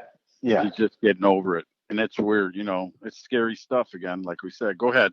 What's that one thing you want to reveal about Ricky? Don't get upset with me, but I said, Ricky, I said, you're one of the best, right, Ricky? And he goes, yeah. He goes, yeah, okay, if you say so. And I said, yeah, well, you are one of the best. And so, who do you look up to? Who do you admire as a driver? Who do you idolize? Who does the idol idolize? And he goes, you know what? He goes, I really have a lot of respect for this one guy. And I said, well, who is it? He goes, it's my son. He's a really good driver. He's a great driver. And I said, you know what? I said, you know what, Ricky, that's just awesome, man. You made my day, man. That was really cool. He is a great driver, by the way. Not only a bike racer, that kid can drive a race car. Yes, absolutely, man. It's just like bloodline. It's like,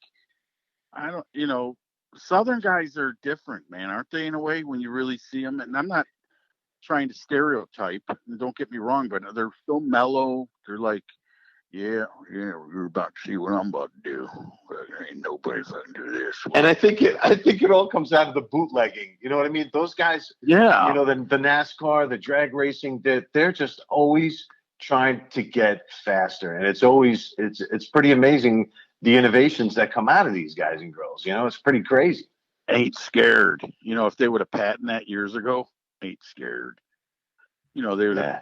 I think Richard T-shirts and Freeman all the- started that one for sure. Ain't scared. scared. Which one is Richard? You know, I never got a chance to meet him. You know who I did meet on that team that I really could sit and talk to was Ingersoll, the son of Buddy Ingersoll, right? Doesn't he work there with Erica? I think so. Yeah, I think He he's on their does. team. Ingersoll, oh God, man. I used to remember, see, you guys are too young. You were probably wearing a Dragon Kimby that was wet at this time. But They called them pull-ups in my days. they weren't pull-ups. They're draggers. It's okay. Look where you are today, enjoying drag racing. There's a reason. Anyway, but that guy's father I idolized, you know, because what he did to pro stock in the 80s when he took that V6 turbo Regal and went there and raced, and the NHRA said, no way. And think about this. Think about and how old are you, Sam, if you don't mind me asking? I'm almost 30. I'm 29. All right, Last year's you're at just a 20s. You're a baby. Listen, but if you go back to when you were probably 5, Sam, all right, and you remember when the turbo movement started coming in, I don't know if you were probably running track or something, but Scott will know what I'm talking about. Remember how everybody, this ain't right. They shouldn't be able to do that, and the rules and everything. Yeah. Did it back in the 80s, man. Could you imagine if NHRA would have turned him loose? It would have destroyed pro stock. It wouldn't be with all those memories that you had since the 80s. But look at the swing now. Like you're speaking of the 80s, and I'm glad you bring this up. But look at the swing now, right? Like back in the 80s, people were kind of like, no, whatever. 90s, not really so much. It's nitrous. You know, nitrous took over the world. But now look at the swing now. Everyone's going, like, to be competitive in, you know, and we haven't even really touched on any of the no prep stuff. But even if you talk about that stuff, I mean, to be competitive, I hate to say it, but nitrous is falling off the wayside. Everyone's going to boost. So, I mean, it's the swing, and it's with everything, the style, music, everything, you know, everything is in that swing, right? Like right now, boost is where it's at. Like, for example, that is unless you're the Axeman from Gray, Georgia, ladies and gentlemen, the world record nitrous oxide holder on drag radials. I mean, my favorite driver right now is a nitrous guy. And I mean, I've talked to him many a times about it, and I said, hey, dude, you know, I'm kind of really thinking of putting a turbo on my personal car. And he's like, if you do it, I'll never do an interview with you again.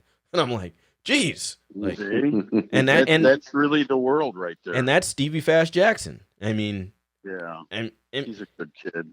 I mean, so it's one of those things. I think with drag racing, with style, with everything, like it goes in waves, right? Like this year it's going to be this, you know, next year everyone might have the neon colors on their car, you know.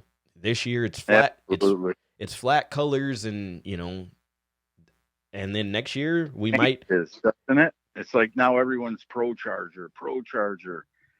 You know, the turbos now they're going, we need a rule change. The Pro Chargers are faster.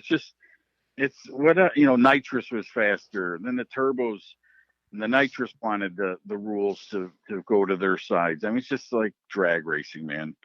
Whatever, if you're a great drag racer, then you're a guy that'll pull for the rules to change, you know, for your combination. But it's just incredible what goes on in the sport. I mean, really. Think of the money that's spent and the money, and then how, if you really want to be competitive, what you really have to spend in Pro Mod today. Think of that. It's heart-wrenching. Jason Harris going Pro Boost Pro Charger. Oh, is he going to switch from turbos now he was a nitrous guy forever. Then he went to turbos. Now he's going to go to Pro Charger, or did they do it? Did he do it? I don't know. I'm just saying.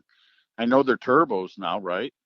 I think I don't know if he's a turbo. Yeah, he was turbos. They went turbocharged. They went nitrous to turbo. Okay. Everybody's going to change. I mean, it's the nature of the beast. To stay competitive, at some point, you have to do something. And if it's the big change, well, guess what? It's just the big change. I mean, that's what it is. But here we go. What advice, Scott, can you give to anyone that's in a position like ours, starting out, that wants to be involved in drag racing or anything like that, or in motorsports, because it doesn't just have to be drag racing, right? Like me, I do drag racing and I do circle track racing. I don't give a damn if there was rabbit racing here in town. Guess what? I might go and help promote that too. But like, what advice could you give, Scott, to anyone that wants to be involved in telling the story is and in the media market? That's a good question. You know what? I really, I really don't consider myself media, but everyone calls me media, and I'm really so honored to have that tag. I guess it always goes back to what you were talking about earlier. If you're a people person, I think, and you work hard, I think everything is going to be okay. It doesn't matter, what industry you're in. If you care about customer service, if you care about delivery, if you care about quality, if you care about your sponsors and the people that are partnering with you, and try and promote them the best you can, I think everything is going to work out in the end. I always try and promote the media that's there. Shoot them. I created a Facebook page, drag racing media pool, so I could take pictures of them and promote them, and then find sponsors for them, and eventually, sponsors come my way, that, and find a niche, find something that other people aren't doing. Wear a shirt, like Damon Stanky with the safety pink.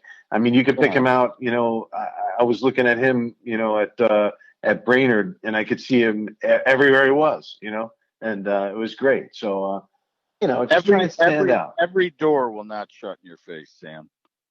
You gotta go, and if you don't ask, especially like you, Sam, you're young, you gotta go right, and you got the skills to being a people person. Just go and ask, and say, hey, I really want to do this. Well, could you help me out, or how could you give me some advice, or could you sponsor me to do this? You got to, and one day the no's turn into yeses. That's all I can tell you. Yeah, and I was going to ask you too the same question, Al. And I've reached out to you. I met you not even a year ago. It hasn't even been a year. We honestly met for the first time a year ago. And I messaged you a couple of times like, look, this is what I love to do. This is what I want to do. What do I need to do it?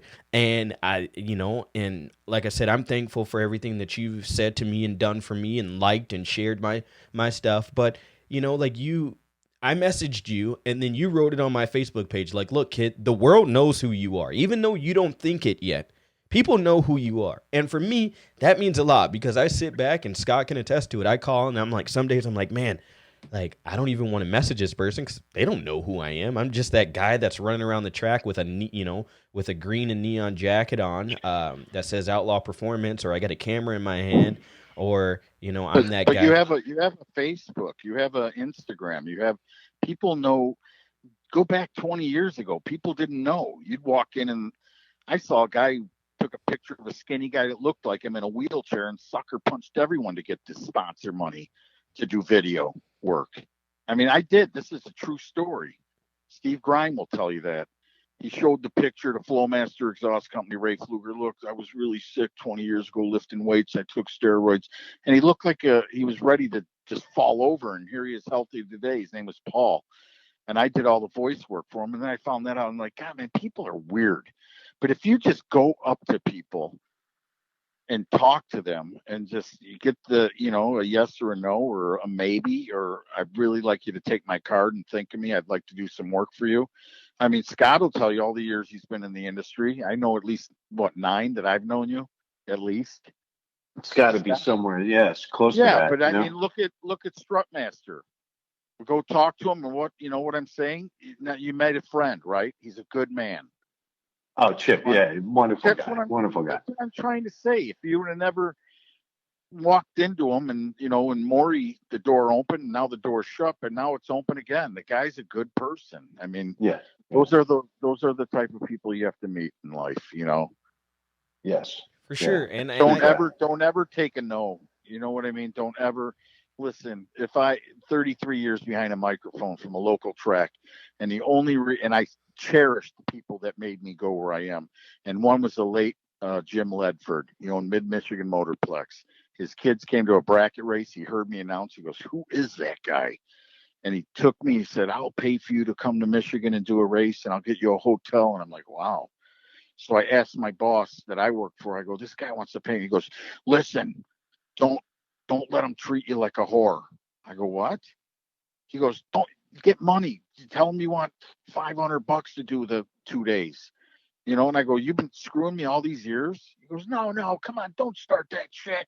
You know, but it's just, I went on, and if it wasn't for Jim Ledford, I would have never traveled. The guy traveled, and it opened up so many doors. I got heard in Michigan.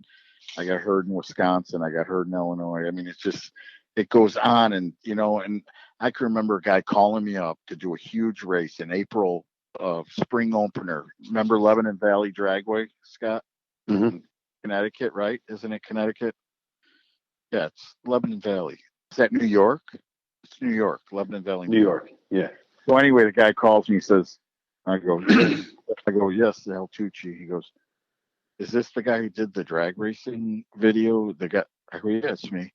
He goes, "Damn, sounds like a golf announcer." He goes, "I'm terrified to even hire you." I'm like, "Just turn me loose, man. Get me in that tower and turn me loose." And then he was like, "God," he told me when he hired me, he goes, "I thought you were a golf announcer." I was like, I was going to hang up the phone. But you just got to go with the flow, both of you. And that career, especially that one, that's a hard one, man. Scott's found a niche. I mean, Real Pro Stock's going to be huge. I can see it being huge. And he doesn't need anyone but some sponsor money to make it even the next step better. So if some guy's sponsoring, he can blast a commercial in between. That'll only make it better because he can go to different places. He can travel, and he can build he can take his 2-story building and turn it into a 10-story building in a year with that show if he wants. And then I'll have enough money to hire Al to do all the voiceovers and be the on-air personality and take it to the next level. Oh yeah. And Sam will be filming it. Yeah. There you go. I mean, I've told people are like, "Sam, what do you like to do?" Well, I like to talk. Like, I really do. I like to have fun. So, like, for me, why don't you do a radio show then instead of a podcast? Find a local radio uptown. Do one night a week. I want to do motorsports. I've thought about doing something like that, and that's why I bought the system that I bought to do this, because it's still telling that story, right? At the end of the day, if there's a video to it, cool. People like videos, right? We've all gone through that rabbit hole of YouTube videos. Like, we've all waken up from a nap and it's like, damn, I watched like 6 different YouTube videos that I have no idea what these are. We've all gone down that hole. But I mean, even for me to tell a story through words, it's just fun. It's exciting. It's just like smashing that loud pedal at the track. But we're gonna break here for a second here, and then when we come back, we have the rapid fire questions.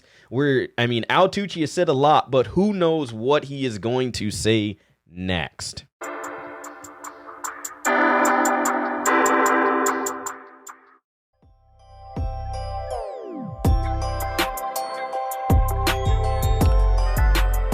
What's up, everybody?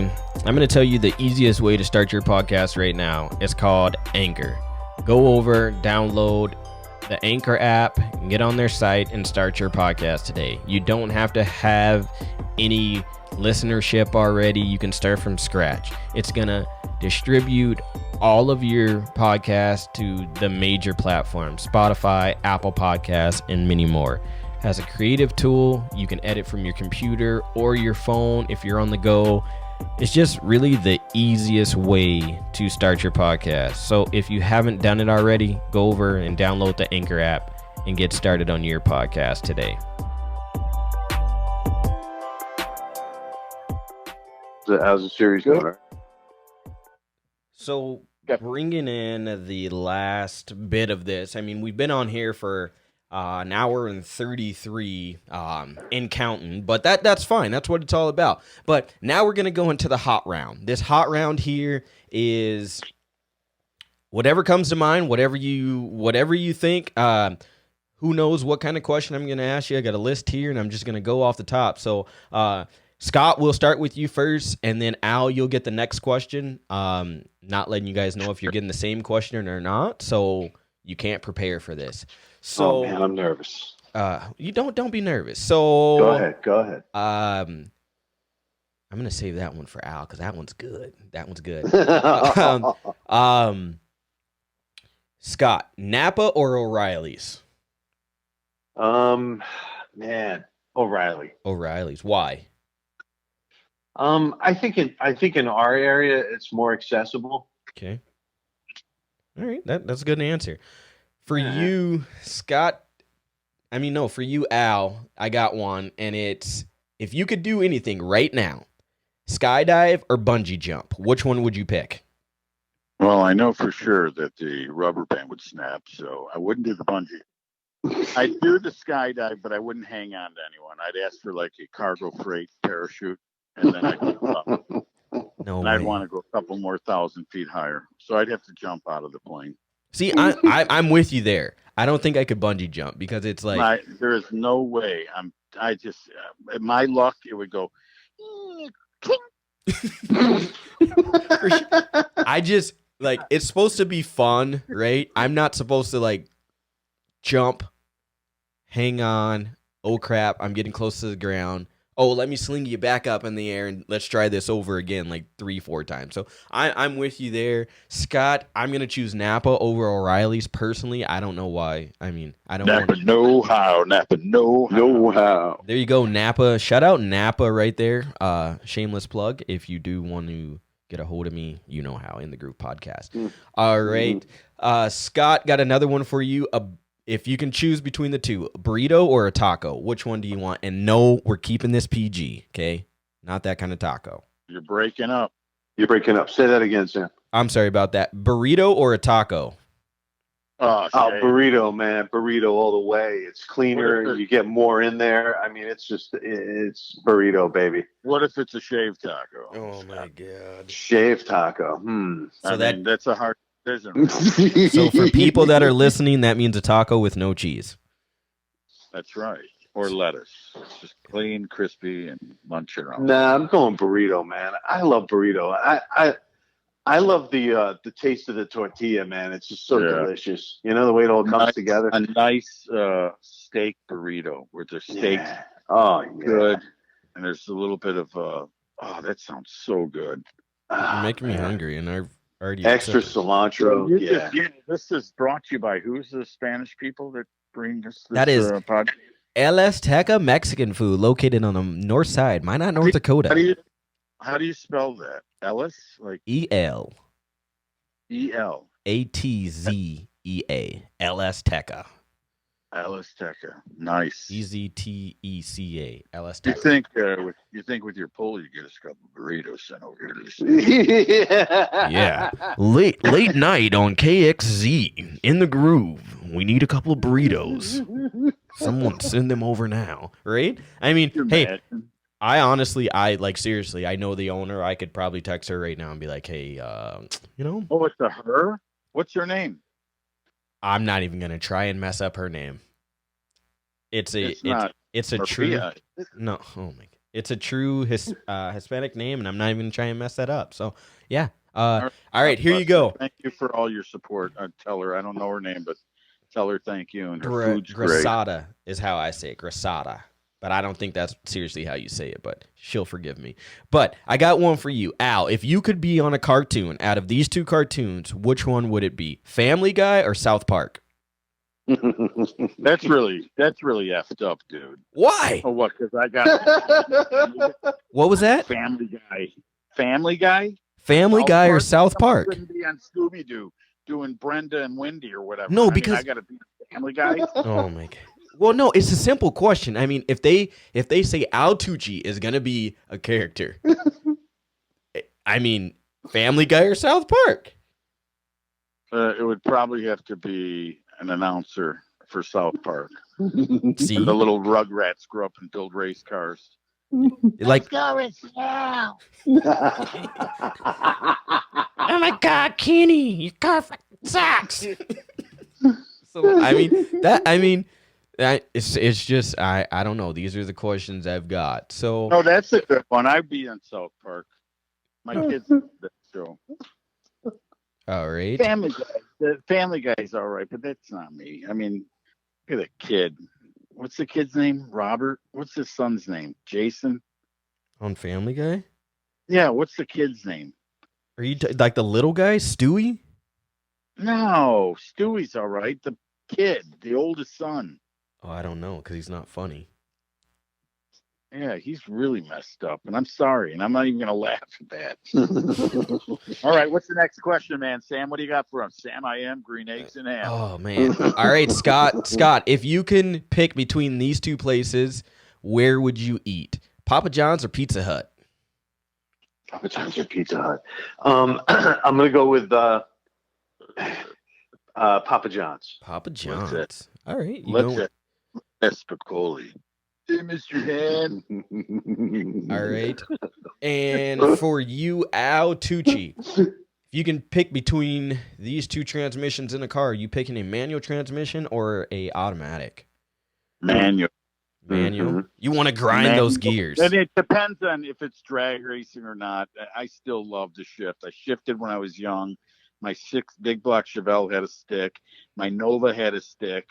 Then I went to automatic when I got real fast so I wouldn't miss a gear. But I love to shift. Mm. God, I do. I swear. I like drove semis. I just love manual transmissions. Mm. There you go. All right, and I said we were only going to do 3, but we're actually going to do 4. I got one for. I'm going to give this one to you, Scott. Netflix or YouTube? If you can get caught, you know, are you on Netflix more or YouTube? Oh man, I gotta say, I guess it's Netflix. Yeah. God, and I would have figured he was a Pornhub type of guy. Jesus Christ. you porn. Shameless plug. So there you guys go. Oh, man. I'm sorry. Sam, I hope you can cut that crap out. Oh no. Right? I'm no. Why would I want This people is the real deal, okay? I am unplugged, all right? This is you were right now, you were in your groove, and that's what it's all about. Yeah, I mean that's what it's all about. You're being yourself, you're in your groove, and hey, you're just shooting it straight, and that's what it's all about, is letting people inside and knowing like, hey, are these guys 100% serious? Are they play around? Or who is Al Tucci and who is Scott? So I mean that's what it's all about. But here, Al, I've got one for you, and I don't. Fishing or hunting? If you can do either one of those, which one are you gonna do? All right, I hunted once in my life, okay? True story. And it's weird because it brings up one of Scott's favorite foods, a burrito. My buddy said, we went up to La Crosse, Wisconsin. He said, okay, you stay over there. I'm going over on the other 5 acres. I sat in a rain ditch, and at that time I smoked Marlboros. And he said, don't smoke and don't eat. And if you got to eat, go back towards the house that way, which was like a mile, not even a mile. So I'm sitting in the rain ditch. I got a 30-30, got one in the chamber, never hunted in my life. And I go, forget this. I open the burrito tin foil and I start eating the burrito. And yeah, at that time I had a Marlboro Red going. I put that out, finishing the burrito, no lie. I'm sitting, looking away, and over my left shoulder, and I can imitate this so you guys know it's realistic. I hear, listen, dude, I turned left because I'm on a tree in my back. I turn left. There is a buck right over my left shoulder. And now there's a valley of a rain, like a big gully to my right. So I'm like, oh my God, I dropped a burrito. I'm like, and he had antlers and everything. I'm like, okay. And I turn to my right and he takes off backwards, and all of a sudden he cut to the rain ditch and he goes down, like he's in the air, like he's going to jump this big gully. I mean, it was big. I look at him, I follow him, I close my eyes. I'm not lying. Close them like, I look, the freaking thing's flipping in midair, lands in the bottom. Listen to me, it's a true story. I never hunted another deer in my life. It's laying in the bottom of the gully. I get up, I'm like, oh my God, the adrenaline's so amazing. I go over there, I go up, and it's going, and it starts kicking freaking logs and lumber out of the bottom of the ditch, going nuts. I'm like, oh man, what do I do? This is the first thing I'm saying.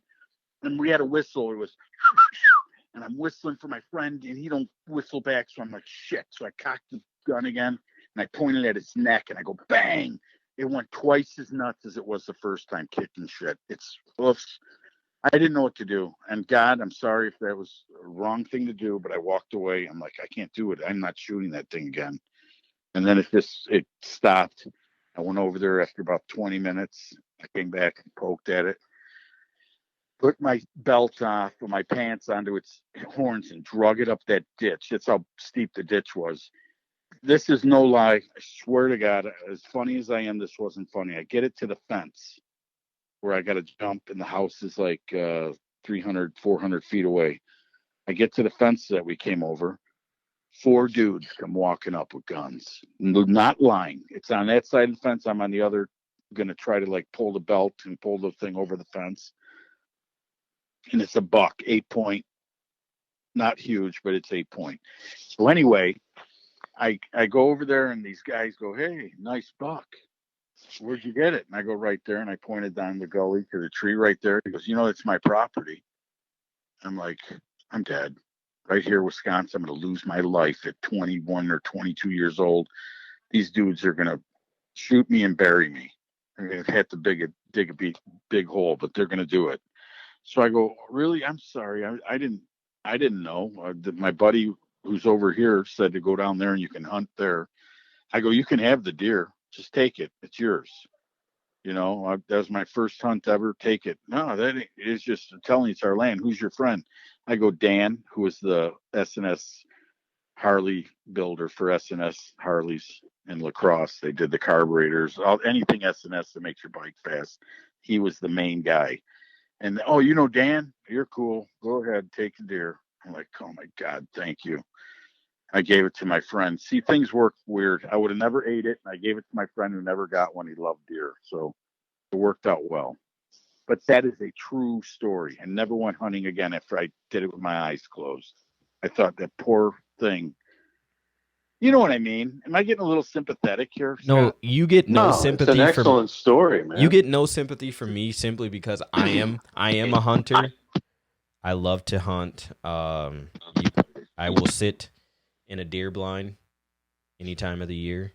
I mean, with a bow or with a rifle. So I have no problem doing that. So I mean, I understand it. It's happened many a times.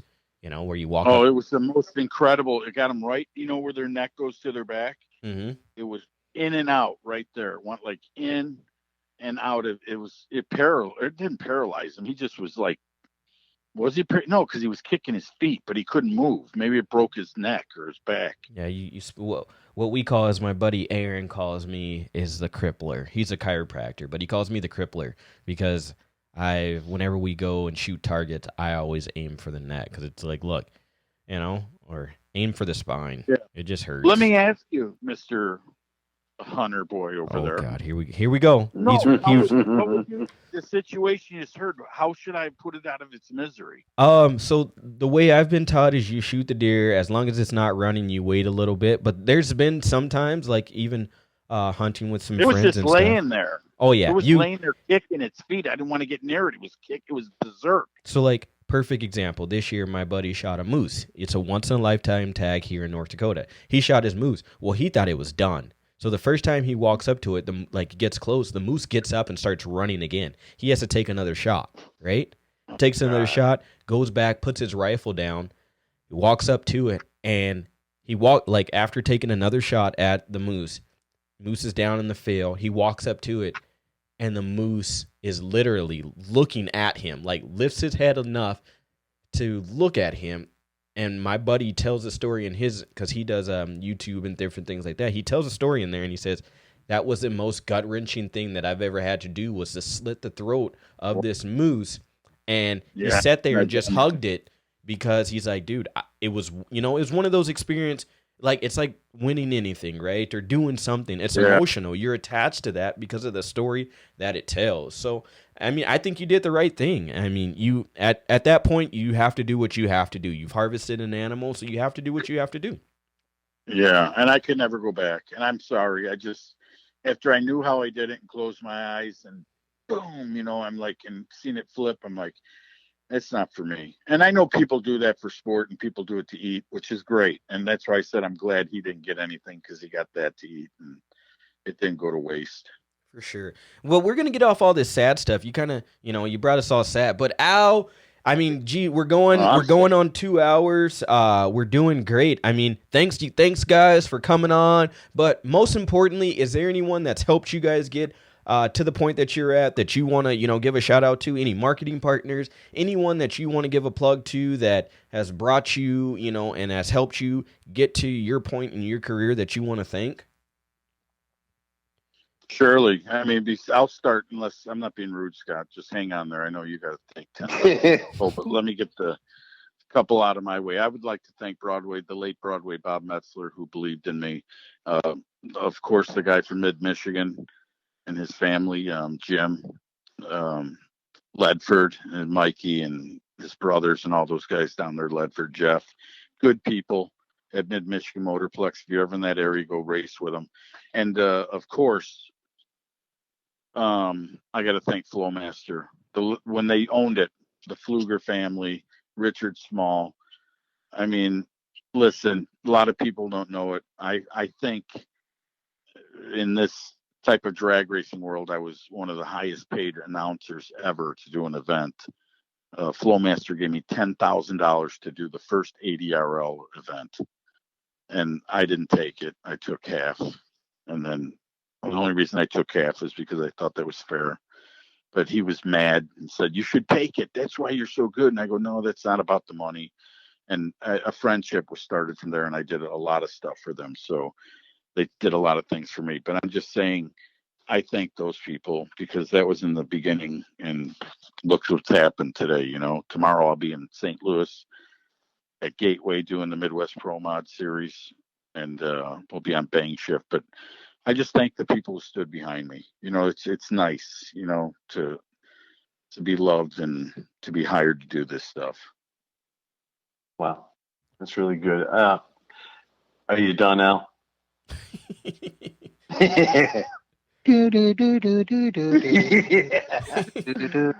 If you'd like to leave a message, please press 1.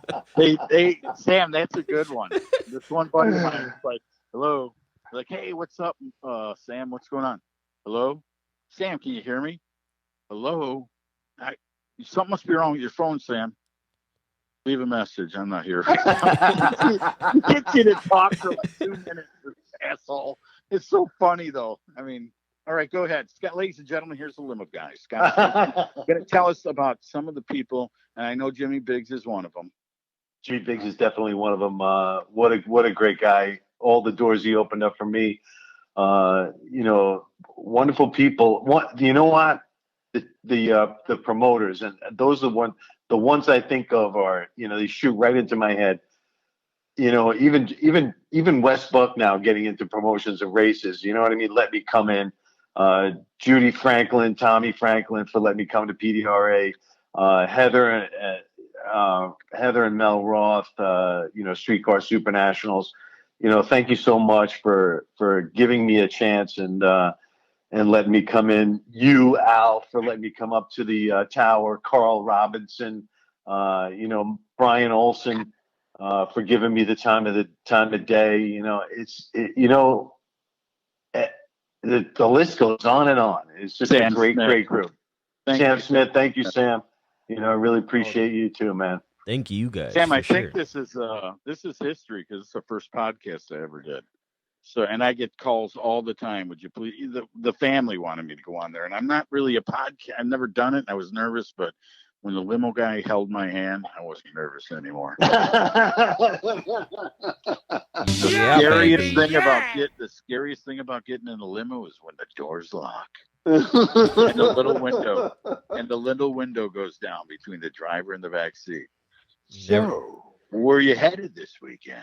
You never know what's going to happen. But, I mean, but honestly, for me, like I said, Mabro Motorsports, LS Teca, and then just having this platform to share with you guys, like, they're great. Like I said, we've got $1.50 here. I mean, me and Scott are pulling up the 25-cent pieces, and then we wrote in a nice big quarter. I mean, we wrote in a nice big dollar sign when we pulled in you, Al, and that's what it means is for us to be able to share the same stage with you and tell the stories that you're telling, and use the content that you're doing, and just feel the same exact things like you said years and years before. And I've got one clip, and I don't know if you guys will be able to hear it, but you'll hear it for sure when you listen back to it. But I'm going to go to that here really quick, just so people can know what you can expect from Al Tucci strapping into that car and fastening those seatbelts tight. Ladies and gentlemen, sit back, strap in, don't go anywhere. Sit back, strap in, and don't go anywhere. With Al Tucci and the Limo Guy on In the Groove, episode 9. Thank you guys so much for coming on, chit-chatting with a guy like me. I mean, I can't thank you guys enough for all that. I can't thank you guys enough for coming on and just spending 2 hours. Thank you. Yeah, it's been 2 hours. Sam. And to everyone out there, God bless. Stay strong. Remember, you don't have to drive fast, enjoy fast driving. Just go to the local drag strip. And all you have to do is smash that loud pedal. Thanks again, guys, for coming on, and we will talk soon. Thanks, Sam.